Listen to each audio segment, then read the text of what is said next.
आज लोग राजी कृष्ण कुछ लेकर के आएंगे और हम तुम्हारे लिए भोजन कराएंगे। यदि 5 दिन हो गए, 6 दिन हो गए, 6वें दिन भी सुदामा के लिए कुछ भी नहीं मिला, तो 6वें दिन भी सुदामा के लिए कुछ भी नहीं मिला। अब तो सुदामा के पुत्र कह रहे हैं कि मां, बोले अगर हमारे लिए भोजन नहीं मिला, अगर आज भोजन नहीं मिला तो बोले हम जीवित नहीं रहेंगे, जरूर मर जाएंगे।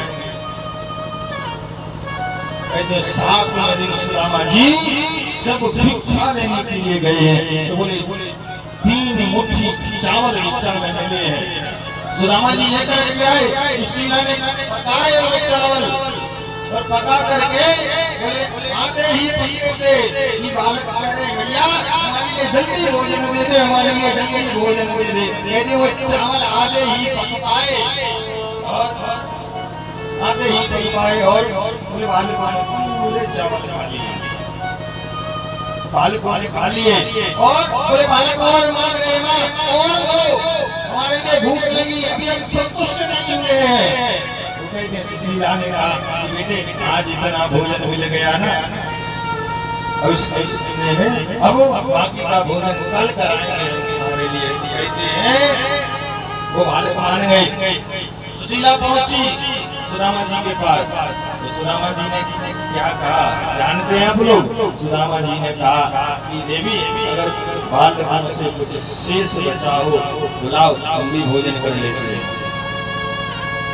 सुशीला ने मना नहीं किया, ध्यान देना, सुशीला ने मना नहीं किया कि कुछ भी नहीं बचा है।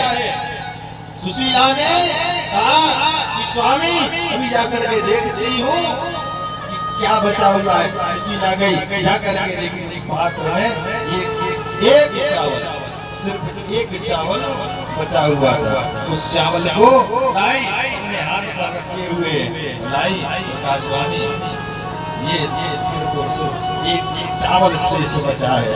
तो कहते हैं कि सुदामा जी कहने लगे उसको आधा आधा कर दो, उसके लिए आधा आधा करवा दिया सुदामा ने और कहने लगे कि सुशीला तुलसी दल लेकर के आओ, परमात्मा को भोग लगाना है। इधर सोचो कि जो व्यक्ति 7 दिन हो चुके हैं अन्न का दाना जिसके पेट में नहीं गया है, और बोले उसके पास सिर्फ आधा चावल है, फिर भी कह रहा है कि सुशीला जाओ तुलसी जल लेकर के आओ, परमात्मा को भोग लगाना है। सुदामा सुशीला गई, तुलसी दल लेकर के आई और तुलसी दल के ऊपर उस आधे चावल को रखा और ऐसे हाथ करके आगे बढ़ाया और सुदामा कहने लगे कि हे परमात्मा, हे द्वारिकाधीश, आओ आपकी कृपा से आज भोजन प्राप्त हो रहा है, आप भी भोजन करो। सुदामा जी की आंखें बंद थी और सुदामा जी ने जैसे ही आगे आगे कहते परमात्मा आए, वो तुलसी दल उठाया और वो चावल उठाया और लेकर के चले गए। जैसे ही सुदामा ने आंखें खोली तो सुदामा को दुख नहीं हुआ, सुदामा को दुख नहीं हुआ। अरे सुदामा नाचने लगा, सुदामा नाचने लगा। आज तक परमात्मा ने किसी का भोग नहीं लिया। सुदामा कहने लगा कि द्वारिकाधीश ने मेरा भोग स्वीकार किया। कुछ समय बीता, कहते नारद जी ने सुशीला जी ने बताया, बोले आप एक काम करो। बोले क्या? बोले अपने पति के लिए द्वारिका भेज दो। द्वारिका के जो राजा है ना कृष्ण, बोले उनके परम सखा है, एक बार उनके पास में भेज दोगी तो हमारी ये जो समस्याएं हैं ये सारी समस्या अब कहते हैं ऐसे ही सुदामा से कहा है सुशीला ने, बोली द्वारिकाधीश के आपके मित्र हैं? बोले हाँ हमारे मित्र हैं। उनके पास नहीं जाते हो, कभी मिलकर के आओ। सुदामा जी कहने बोले मित्र के यहाँ जाओ, कुछ न कुछ लेकर के जाना पड़ता है, क्या लेकर के जाए? आप उसकी चिंता न करें, वो व्यवस्था हम कर दें। कहते सुशीला के और बोले मोहल्ले में से 5 घर से एक बगीचा बनने करके आ गया और सुदामा जी को दिए। यहाँ थोड़ा संरक्षित करेंगे, समय हो गया। सुदामा जी चले हैं द्वारिका, बोले द्वारिका पहुंचे, जाना था द्वारिका, पहुंच गए काशी। प्रभु से प्रार्थना करने लगे, प्रभु इस जन्म में दर्शन करोगे? नहीं। तो कहते प्रभु ने अपने आया से कहा कि जाओ सुदामा को द्वारिका के गेट पर छोड़ दो। रात्रि में विश्राम किया, रात्रि में सुदामा ने विश्राम किया, सोने लगे सुदामा। तो सुबह उठे हैं, बोले द्वारिका के गेट पर, द्वारिका के गेट पर लोगों से पूछा भैया ये कौन सा नगर है? तो कहने लगे बाबा ये द्वारिका है। द्वारिका है तो बोले हमारे कन्हैया का महल कहाँ है? वहाँ के लोग कहने लगे भैया बाबा कन्हैया तो बोलो यहाँ पे। बोले क्या क्या बोले? बोले यहाँ पर बोले द्वारिकाधीश बोलते हैं, द्वारिकाधीश बोलो। रामा जी कहने लगे होंगे तुम्हारे द्वारिकाधीश, मेरा तो कन्हैया है। बोले उनका घर कहाँ है? बोले बाबू उनका घर नहीं, उनका महल है। कहाँ पर है? बोले चले जाओ सीधे। तो कहते हैं सुदामा जी गए, द्वारपाल खड़े हुए, द्वारपालों से कहा कि कन्हैया कहाँ रहते? कन्हैया कहाँ रहते? पूछा। तो द्वारपाल बोले कन्हैया कहाँ रहते? कौन हो बाबा? भोजन कितने दिन से नहीं किया है? सुदामा जी कहते भोजन हम गिनती नहीं करते कितने दिन नहीं करते, हम गिनती ये करते हैं कि कितने दिन भोजन हुए नहीं हुए की गिनती नहीं करते। बोले अच्छा? बोले हमें कन्हैया से मिला। बोले कन्हैया से द्वारिकाधीश से? बोले हाँ जो भी हो, बोले हमें उनसे मिलना है। बोले बाबा अगर तुम्हें द्वारिकाधीश से कुछ मांगने जाना, इच्छा मांगनी है तो हमसे ही ले लो, आज तो द्वारिकाधीश का समय नष्ट कर रहे हो। रामा जी कहने लगे हमें भिक्षा नहीं मांगनी है भैया, हम भिक्षा मांगने के लिए आए। हम बोले द्वारिकाधीश हमारे मित्र हैं, हमारे सखा हैं। बोले आपके सखा हैं? बोले हाँ। द्वारपाल बताओ ऊपर से नीचे देखो तो पहले ये द्वारिकाधीश के मित्र हैं, सखा है द्वारिकाधीश। तो कहते हैं सुदामा जी बोले सिर्फ सखा ही नहीं, बोले साड़ू भी है। बोले 16,000। बारबार बोले कि 16,108 रानियां हैं। आज अग्निष्णा किसी की दूसरी बहन है। बोले बाबा किस हिसाब से द्वारिकाधीश के साड़ू हुए? रामा जी कहने लगे कि तुम्हारी जो रानी है रुक्मणी, किसका अवतार है? बारबाल बड़े विमान से कहने लगे लक्ष्मी का अवतार है। बोले उस रामा जी कहने उसी लक्ष्मी की बहन है। उसी लक्ष्मी, उस लक्ष्मी को क्या बोलते हैं? संपत्ति बोलते हैं कि नहीं बोलते? बोले हाँ बोलते हैं। बोले उसी संपत्ति की बहन है जिसका नाम है विपत्ति। बोले हाँ।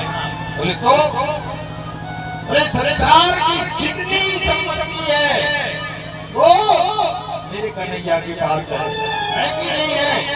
द्वारपाल कहने लगे हाँ है। और बोले उसी संपत्ति की एक छोटी बहन है जिसका नाम है विपत्ति, वो संसार की सारी विपत्ति बोले इस साड़ू के पास है जिसका नाम है सुदामा। द्वारपाल सोचने लगे बाबा ज्ञानी है, इससे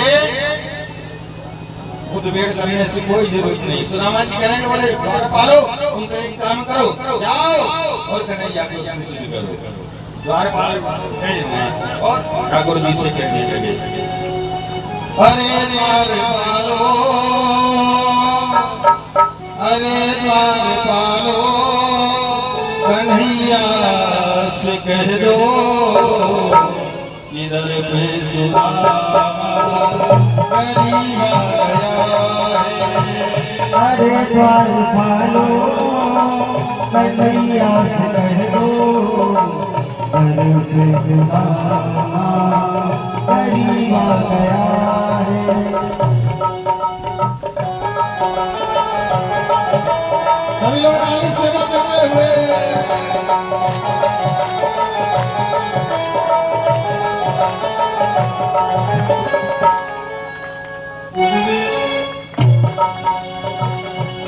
सर पे है पगड़ी न तन पे है जामा, सर पे है पगड़ी न तन पे है जामा।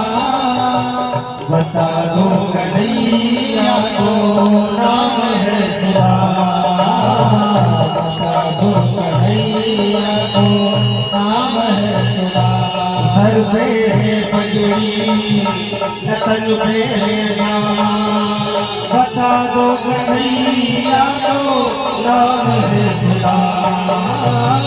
न सर पे है पगड़ी न तन पे है जामा, बता दो कन्हैया को नाम है सुदामा, बता दो कन्हैया को नाम है सुदामा। तुम ये बात मोहन से जाकर के कह दो, तुम ये बात मोहन से जाकर के कह दो, मिलने सखा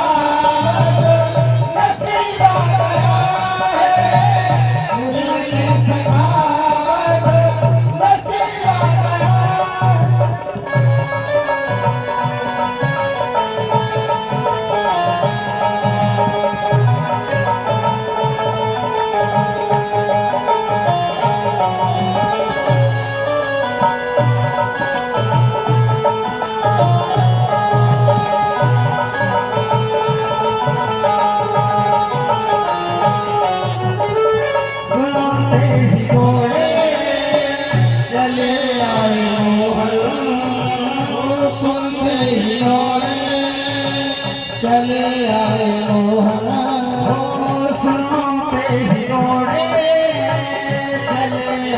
मोहन, सुनते ही दौड़े चले आए मोहन।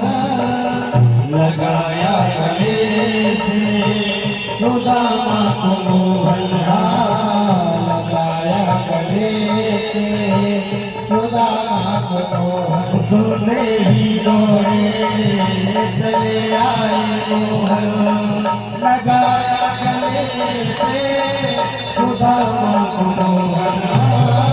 सुनते ही दौड़े चले आए मोहन, लगाया गले से सुदामा को मोहन, लगाया गले से सुदामा को मोहन।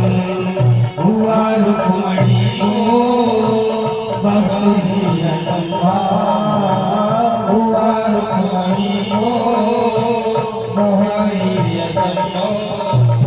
मेहमान तेरा अभी आ गया है, मेहमान तेरा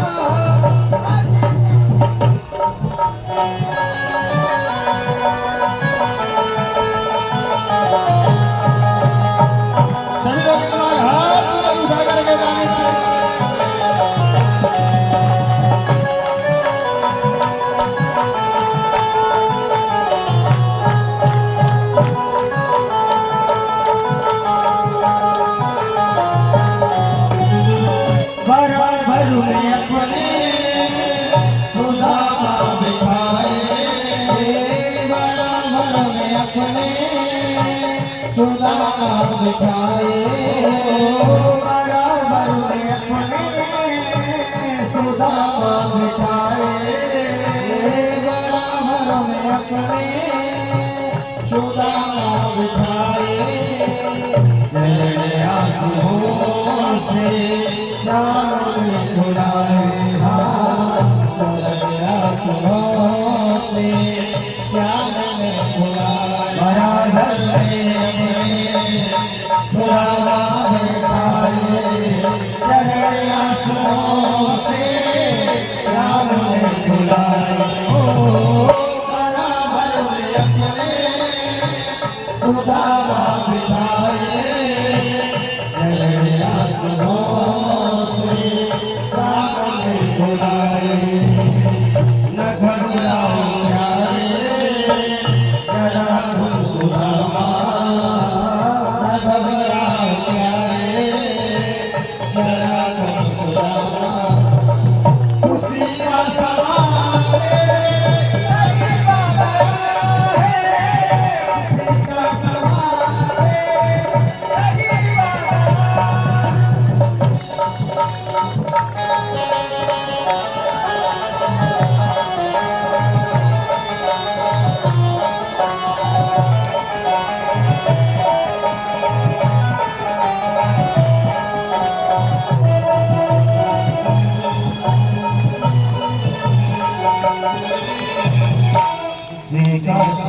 गए जाकर के गले गले लगा लिया, तुरंत लेकर के आए हैं। कहते और किसी सिंहासन पर नहीं, स्वयं के सिंहासन पर बैठा दिया।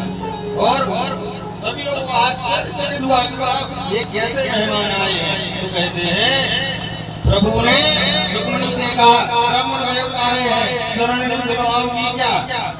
कहते चलो भूल गई, गंगा जल लेने के लिए भागी है। इतने में प्रभु ने सुदामा के चरणों को देखा है, तो ऐसे ही चरणों को देखा है तो बोले ऐसे बिहार में मायन के पग पंडग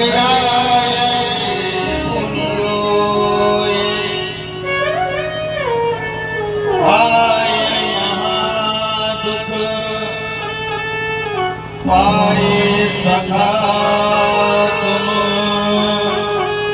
आए दे दिन कोई देख सुदामा की दीन दशा, करुणा करके करुणा निधि रोए, पानी पराग को हाथ छुओ नहीं, नैनन के जल सो पग धोए। ऐसे ही बीमारियों को काटे लगे कहते करके प्रभु ने रोए रोए। फिर बोले जल की आवश्यकता नहीं पड़ी, बोले अश्रु से ही राम जी का भोजन किया, सुंदर स्नान कराया, भोजन कराया। बोले राज्य सभा में बैठे हुए हैं, बोले कहने लगे कन्हैया कहने लगे सुदामा जी विवाह हुआ क्यों नहीं हुआ? बोले हाँ हुआ है।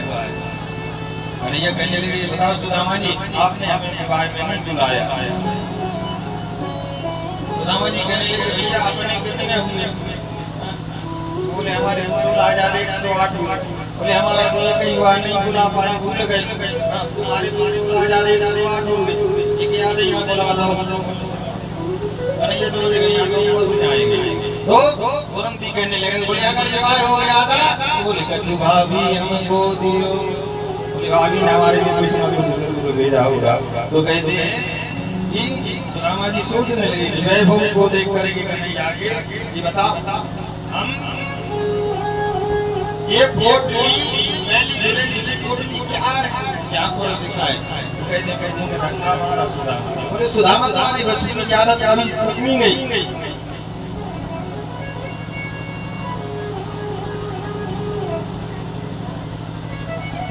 धक्का मारा है, तो कहते हैं पोटली नीचे गिर गई। पोटली नीचे गिरी, कन्हैया ने तुरंत उठा ली और वो पोटली उठाई। पोटली उठा करके प्रभु बोले उसको राज्यसभा थी, राज्यसभा में बहुत सारे राजा महाराजा मंत्री संतरी इत्यादि बैठे हुए थे। तो सोचने लगे बताओ बारी बारी पोटली के लिए इतना लड़ रहे थे। वो प्रभु ने उस पोटली में जो चावल थे उनके लिए ऐसा वरदान था कि जैसे ही वो पोटली खुली इतनी सुगंध से निकली, इतनी सुगंध निकली तो पूरी राज्यसभा कहने लगी, सोचने लगी कि इस पोटली में जो कुछ भी है थोड़ा सा हमें भी मिल जाता है। और ध्यान देना बोले चावलों में सुगंध होती है, होती कि नहीं होती? जब भी मार्केट पहले के समय में, आज के समय में पहले के समय बुजुर्ग लोग जब जाते थे बाजार में बोले चावल जो है वो सूंघ कर क्या करते थे कि चावलों में अगर सुगंध होगी वही अच्छे वाले चावल।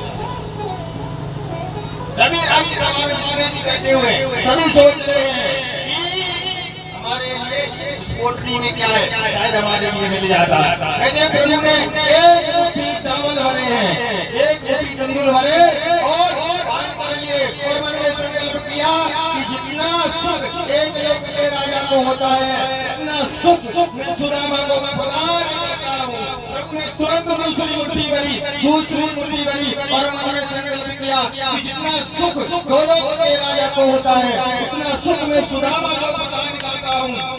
तीसरी प्रभु ने तुरंत तीसरी मुट्ठी भरी और मन में संकल्प भी करने वाले थे कि हाथ गहो प्रभु को कमला। रुक्मणी आई, रुक्मणी ने हाथ पकड़ लिया, रुक्मणी ने जैसे ही हाथ पकड़ा, प्रभु का इतना क्रोध आया, इतना क्रोध आया कि रुक्मणी के लिए प्रभु ने श्राप दे दिया। क्या श्राप दिया? बोले रुक्मणी, भले ही तुम्हारा और हमारा लड़ाई हुआ है, लेकिन आज से हम तुम्हें श्राप देते हैं कि तुम्हारी जोड़ी नहीं मानी जाएगी। बोले क्यों? बोले तुम धर्म पत्नी हो और मैं एक ब्राह्मण के लिए दान कर रहा था, तुमने धर्म करने से रोका है, इसलिए रुक्मणी आज से हमारी और तुम्हारी जोड़ी नहीं मानी जाएगी।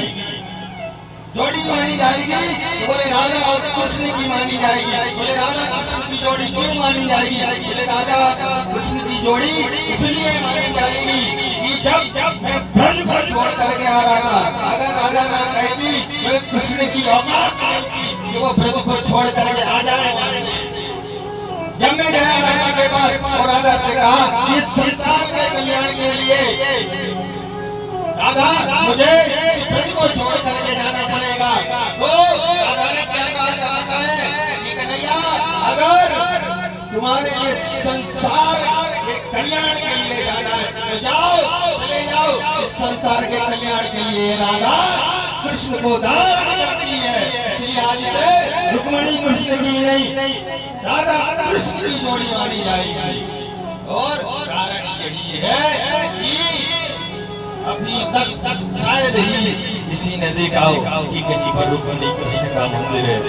इस ब्रज पर जहाँ भी जाओगे राधा कृष्ण बस कारण यही है क्योंकि रुक्मणी ने धर्म पत्नी होते हुए भी अपने पति को धर्म से रोका। रुक्मणी कहने लगी, रुक्मणी ने तुरंत बहाना बनाया कि नहीं प्रभु हम ये नहीं कह रहे थे, अरे हम ये कह रहे थे ब्राह्मण देवता जो प्रसाद लेकर के आए वो हम सभी भक्तों को तो मिलना चाहिए कि नहीं मिलना चाहिए। तुरंत बहाना बनाया। बोलो सावरे सरकार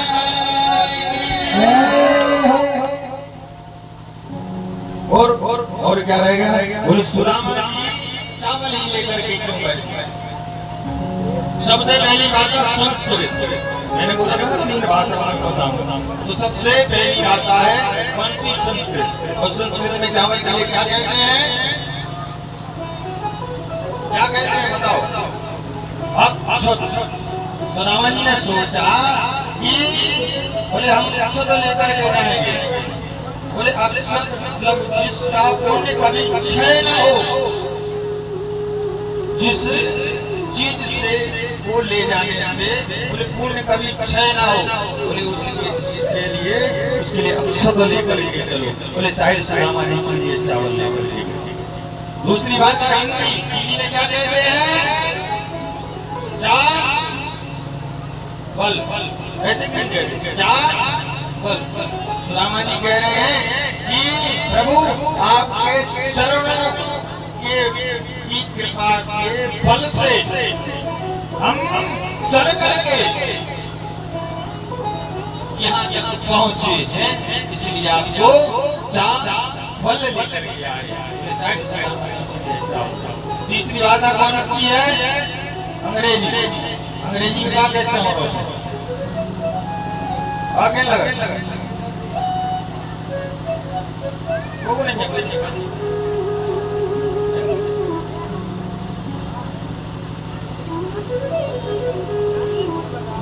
महाराज जी के लिए बोल रहे हैं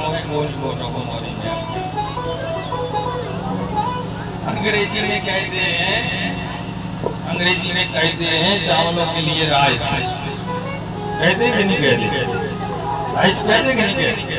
हाँ वहाँ चावल कह रहे राइस वहाँ चावल बोलो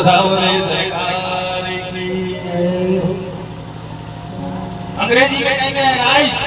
और सुदामा जी ने सोचा कि अगर होना है रईस तो कन्हैया को ले चलो राइस। बोलो वृंदावन बिहारी की, आगे चले। सुदामा जी कुछ दिन और वहाँ पर रहे हैं, फिर सुदामा जी को विदाई दी प्रभु ने। सुदामा जी अपने घर पहुंचे और अन्यत्र लीलाएं की हैं।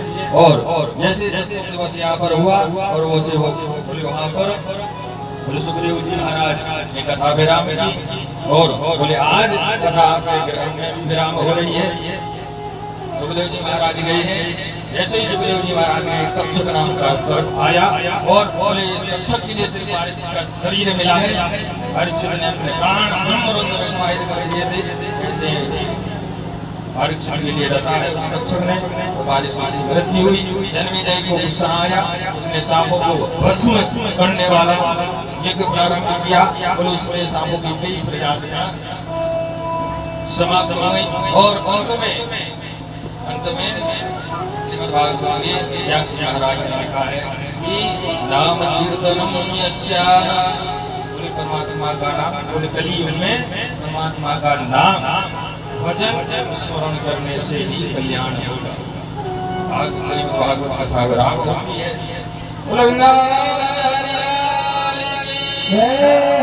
अब तुम्हारों ने कथा सुनी।